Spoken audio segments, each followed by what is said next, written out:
சுற்றி நீங்கள் பார்த்துட்டு இருக்கிறது எல்லாமே பாக்கு தோப்பு. அது தென்னந்தோப்புக்குள்ளே இருக்கிற பாக்குகள்.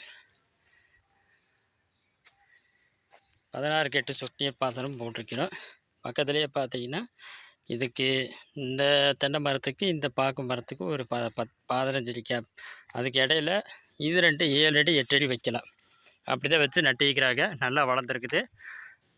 சொட்டு நீர் போட்டுட்ருக்குறோம். ஏற்கனவே நாங்கள் இந்த மைக்ரோ டியூப் மூலிமா தண்ணி பாய்ச்சிருக்கிறாங்க. அப்போ ஒரு 5 HP 7 HP மோட்ரு வச்சு ரன் பண்ணிகிட்ருக்கிற போது இப்போ 10 HP மோட்ரு மாட்டினதுனால நம்ம 8 mm மைக்ரோ டியூப்பு போட்டு நம்ம இந்த ஒரு கேட் வாலுக்கு 200 to 300க்குள்ளே அந்த சொட்டு நீர் போட்டு அமைச்சு கொடுத்துருக்குறோம்.